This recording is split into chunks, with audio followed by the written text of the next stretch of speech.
Power does not punish the ruthless. It rewards them. Look at the world carefully. The ones who rise fastest are never the ones who play fair. They smile, they shake hands. But underneath, they calculate, they treat kindness as camouflage. They speak of principles while they quietly sharpen their blades. And you've been taught to fight with rules. You've been told that fairness makes you honorable, but fairness is a leash. It keeps you predictable while others, less talented and less worthy, cut ahead because they have no such leash. Machiavelli understood this centuries ago. He wrote for men surrounded by enemies, men who could not afford to hesitate. He taught them how to bend loyalty, how to weaponize virtue, how to win without apology. Those lessons are not old, they are eternal. This is not about becoming cruel for cruelty's sake. It is about survival. It is about never letting another man's sense of morality decide your fate. The world respects results, nothing else. So stop asking what's fair. Start asking what works. Because if you won't take what's yours, someone weaker but bolder will. You've been conditioned to believe that strength lies in fairness, that decency will eventually be rewarded. But history tells another story, a colder one. Every empire, every dynasty, every corporation that dominates today was built not on fair play, but on advantage, ruthlessly taken. Power is not a debate. It is not an arena where men win by following the rules. It is a silent war where only those willing to do what others won't survive. The world does not reward virtue, it rewards leverage, and leverage is rarely earned by being nice. Think of the people who outrun you in life. They aren't always smarter, stronger, or more disciplined, but they have one quality you refuse to develop: the willingness to cut ties, to act without hesitation, to choose results over reputation. While you stall, questioning whether something is right, they've already moved. And when the dust settles, no one remembers who played fair, they only remember who won. Machiavelli warned princes never to rely on the goodness of others. Human beings are driven by fear, greed, and ambition. Even those who appear noble serve themselves first. If you refuse to acknowledge this, you will be blindsided again and again. Ruthlessness is not blind cruelty. It is discipline. It is clarity. It means doing what is necessary without drowning in guilt or hesitation. A ruler who refuses to be ruthless is not merciful. He is weak, and weakness in power is a crime that others will punish. The first step is accepting a brutal truth. Fairness is a myth told to keep you obedient. Look at any workplace, any government, any battlefield. Do the honest and generous rise to the top, or do they get used, discarded, and forgotten while the cold and decisive carve out power? Stop lying to yourself. Stop believing the world will respect you for following rules you didn't write. If you wish to be free, if you wish to command rather than serve, you must let go of the childish belief that people will treat you as you treat them. They won't. When you stop expecting fairness, you stop being shocked by betrayal. You stop wasting energy on outrage, and you start preparing. That is the first weapon of the ruthless: understanding reality exactly as it is, without illusions, without sentiment. Do not confuse this with becoming a villain. You do not need to be openly cruel. In fact, the most effective power is quiet. Invisible, you do not announce ruthlessness. You simply act when others hesitate. You choose decisive moves over endless moral debate. You learn when to strike and when to smile while hiding the blade. From this moment on, your question must change. Stop asking, "How can I win?" while staying good, and start asking, "How can I win?" period. Morality is a luxury for those who already hold power. For everyone else, it is a cage. Machiavelli wrote, "It is better to be feared than loved if you cannot be both." But he also understood that fear does not mean open terror. It means respect. It means no one doubts your willingness to do what is necessary. That is what ruthlessness creates. Not chaos, but authority. History is littered with the corpses of men who tried to be good. They believed decency alone would shield them. They assumed that if they harmed no one would harm them. But the world does not operate on moral balance. It operates on power, and power is drawn to boldness, not goodness. Look around. The people who advance fastest are rarely the purest.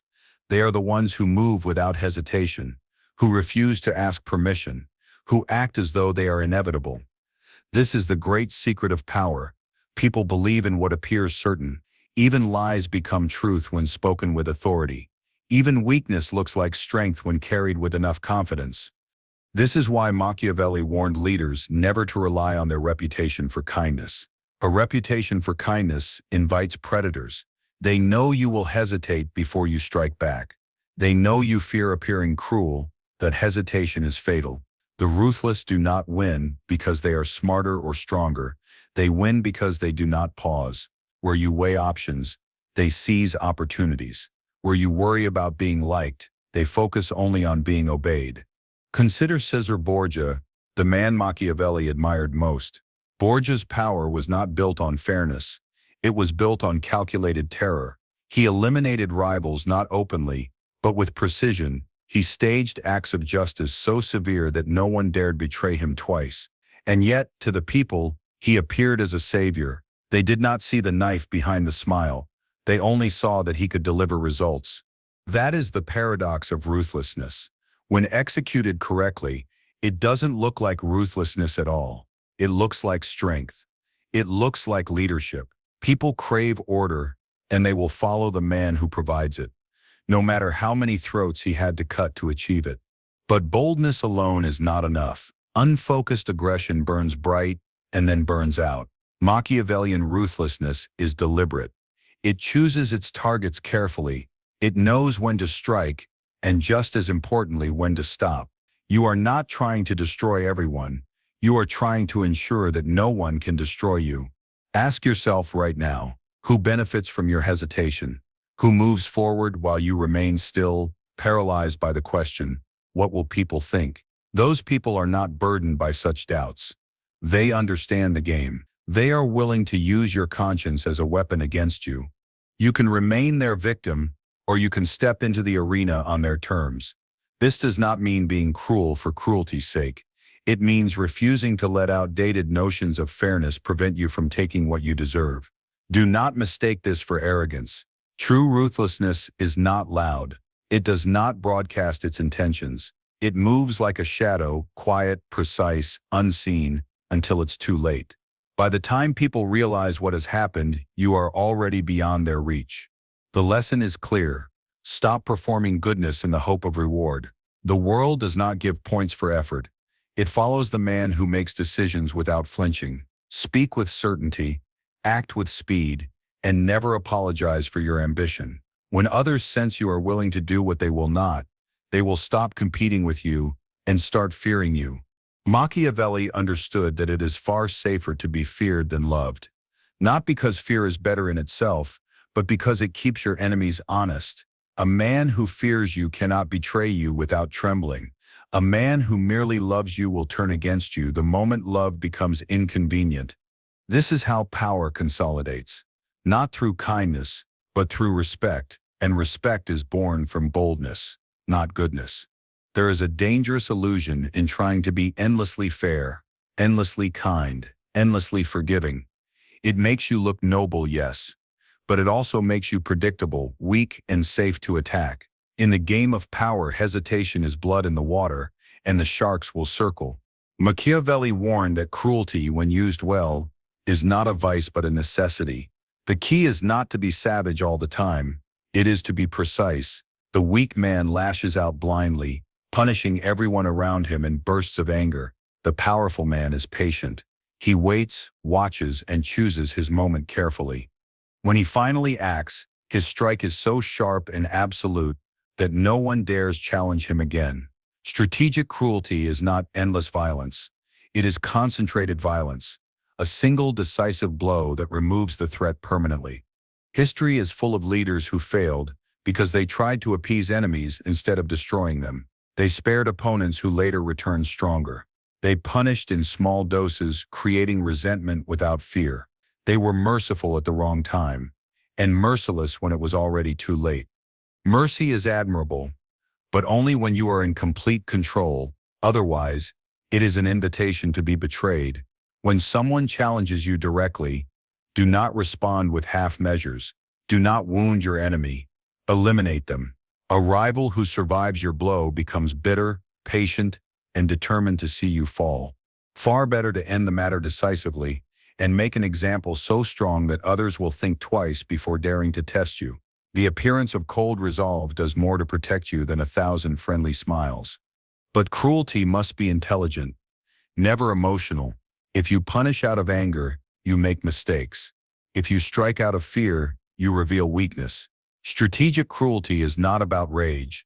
It is about control. You act not because you are overwhelmed, but because you have calculated that this one brutal move will prevent 10 future problems. In your own life, this principle holds true in smaller, subtler ways. Cut off toxic people completely, instead of tolerating them in small doses. Fire the employee who openly undermines you instead of giving endless warnings. End a betrayal so thoroughly that no one dares repeat it.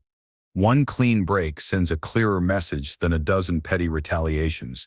When others see that you are capable of acting decisively, capable of being cold when necessary, they will treat you with caution. Your reputation will do most of the work for you. Like a drawn sword, the mere perception of your capability keeps the peace. The greatest rulers in history were not those who never used cruelty. They were those who used it once, at the right time in the right way, and then ruled in relative calm because no one wanted to provoke them again.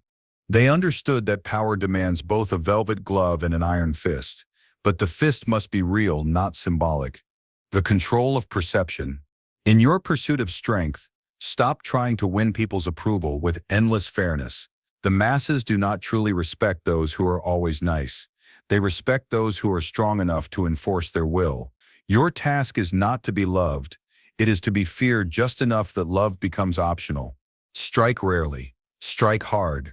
And when you strike, make it so complete that your enemy cannot rise again. This is not brutality for its own sake. It is discipline, efficiency, and survival. Mercy has its place, but only when it costs you nothing. Power does not only live in what you do, it lives in what others believe about what you do. If you dominate the story, you dominate reality.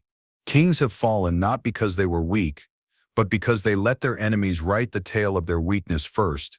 The masses rarely see the truth. They see the version of truth that is told the loudest, the earliest, and repeated without challenge. This is why true operators do not merely act. They narrate their actions before anyone else can. They make betrayal look like loyalty, conquest look like defense, and ambition look like duty. The timid believe actions speak for themselves.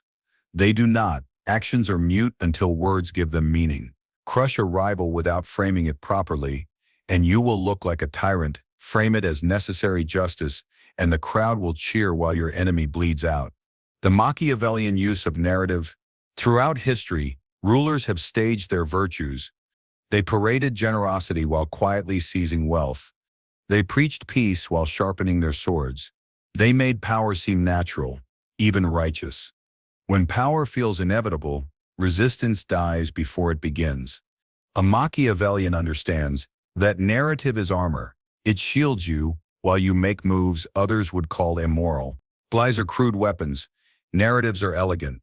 They bend perception so completely that even the truth looks false.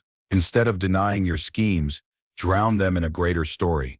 People will believe what flatters their hopes and fears. Hand them a script, and they will read it aloud on your behalf.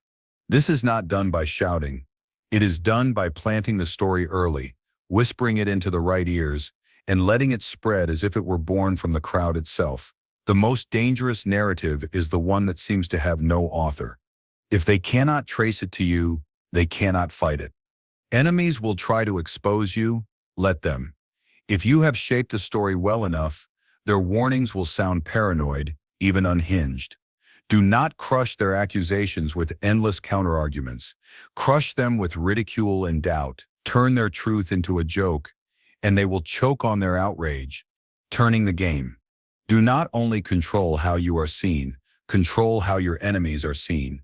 Make them appear reckless before they act, greedy before they take, and cruel before they even lift a finger. Then, when they finally move against you, the world will nod and say, "We knew it all along." Their actions will confirm your story, not theirs. In this game, Every action must have a shadow, a carefully crafted tale, before it leaves your hand. If you allow others to define your moves, you've lost half the battle already. Remember this: power is not seized once, it is maintained daily through perception. You may crush one rival, but if the story paints you as dangerous to everyone, you will unite all enemies against you.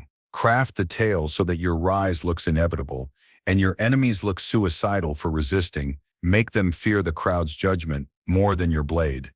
When you master narrative, you can retreat without looking weak. You can lose ground and convince the world it was part of your plan. You can betray allies and have them thank you for the lesson.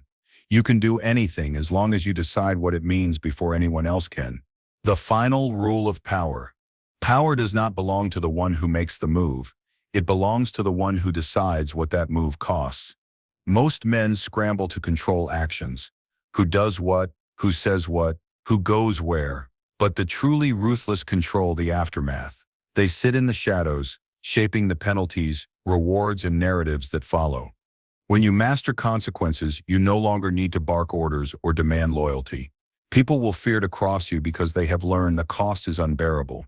Consider how rulers have governed, not by preventing rebellion, but by making rebellion unthinkable.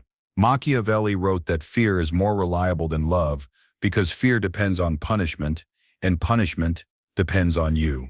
If you can decide whether an enemy's attack ruins him or elevates him, you've already won. If you can decide whether a friend's betrayal leads to forgiveness or public destruction, you hold absolute authority. The weak fight blow for blow, desperate to control the present moment. The powerful don't care about the blow itself. They are already deciding what happens after the dust settles. They are not worried about the knife. They are deciding whether the stabber ends up a hero or a criminal. To dominate the game, build a system where everything returns to you. If someone helps you, they must see rewards flow only through you. If someone hurts you, they must see consequences so total that no one dares try again. Never outsource your punishments to chance or chaos. Never let someone else write the ending to your conflicts. Whether it's a ruined reputation, a lost fortune, or quiet exile, make sure the final act always bears your signature. The greatest empires understood this. Rome did not merely defeat enemies in battle, it salted their fields, erased their names, rewrote their history, so they barely existed. The punishment was not a moment of pain, but a lesson carved into stone. That is how you must think, not in wins or losses, but in shaping the memory of what happens when someone opposes you. And to do this, you must keep emotional distance. Never react impulsively. A fool strikes back in anger, making the cost of crossing him unpredictable, and therefore ignorable. A Machiavellian calculates. He waits, he punishes in a way that not only destroys his enemy, but instructs everyone else watching. A single well-chosen consequence can prevent 10 future betrayals. This power requires preparation. Build leverage quietly, secrets, debts, obligations. Shape your relationships so that others depend on your favor, not on abstract principles of loyalty. Then, when someone dares to step out of line, you don't need to scream or threaten, you simply decide their fate with cold precision. Perhaps you let them twist in uncertainty for months. Perhaps you take everything from them in a single stroke. The point is not cruelty for its own sake. The point is order. You decide what behavior survives and what behavior dies. And when people learn you control the consequences, they stop worrying about whether you're right or wrong. They simply stay out of your way. Power ceases to be a debate and becomes a fact of nature. Just as no one argues with gravity, no one argues with a man who makes the cost of defiance too high to bear. In every move you make, ask yourself, if this person resists me, can I decide what happens to them? If the answer is no, you're still playing the surface game.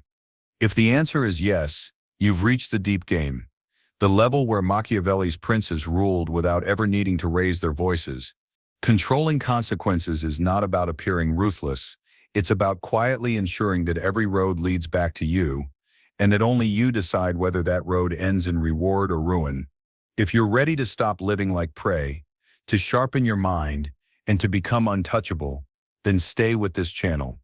Every week, we dig deeper into the strategies that separate rulers from the ruled. Like this video, share it with someone who needs to hear the truth, and subscribe so you never miss the next lesson.